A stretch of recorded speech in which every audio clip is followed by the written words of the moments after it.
ሰላም ሰላም ሰላም ናይ ፀጋ ፀሓይ ወጋሕታ ተኸታተልቲ ዝኾንኩም ኣብ ዘለኹም ሰላም ክትኾኑ በዓል ተምኒት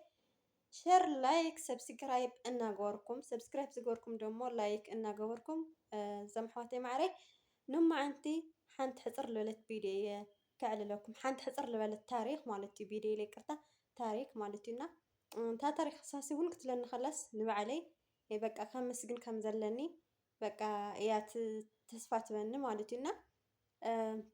ሕዚ ስራሕ ወዲአ ድኽም ኢልኒ ብጣዕሚ ማለት ድኽም ኢልኒና ክዳነይ እውን ቀየርኩ ነብሰይ ተሓፀብኩ በቃ ብጣዕሚ እዩ ደኺሙኒ እኒኦ እና እዛ ታሪክ እዚኣ ያው ድኽም ክብለኒ ከለስ እዛ ታሪክ እዚኣ እውን ትብለኒ ማለት እዩ ከመይ ድዩ መሲልኩም በቃ ብንእሽተይ ነገራት ነማረር ብእውነት ወላ ንባዕለይ የማረር እየ ግን ያው ሓደ ሰብ ከዓ እጅ ክኽብለኒ ከሎ ብጣዕሚ ተስፋ ይገብር ማለት እዩና ክተማርርስ ከምዘይብልካ ብጣዕሚ መሃሪት ታሪክ ኣላ ሓንቲ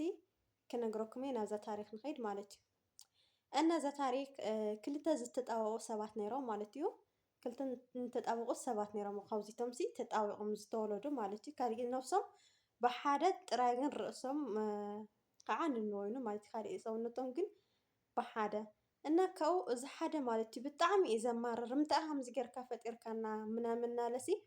ብጣዕሚ እዩ ለማርር ማለት እዩ እቲ ሓደ ከዓ ተመስገን ይብል በቃ ከምዚ ኢልና እውን ዕድመና ጥዒና ሃበና ኢዲ እግሪ ዘይብሉ እኳስ እኒኦ ንሕና ግን ዋላ ዳኣ ብሓደ ተጣቢቕና ንፈጠር እምበይ ክልቲአና ናብ ዝደለናዮ ቦታ ንንቀሳቐስ ኢና ብሓባር ይብል ማለት እዩ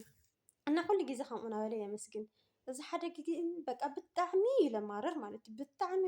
እዩ ዘማርር በቃ ንምንታይ ገለ እናበለ ይበኪ የማርር ገለና ሓደ መዓልቲ መን ይሞት መሲልኩም እቲ ኩሉ ግዜ ለመስግን ንፈጣሪኡ ንሱ ሞይቱ ማለት እዩ ሪኢኹም ወላ ዳኣ ብሓደ ይጣበቑ እምበይ እንትፋሶም ነንወይኖም እዮም ነይሮም ማለት እዩና እዚ ኩሉ ግዜ ለመስግን ነበረስ ሞይቱ ካብኦም ምስ ሞተ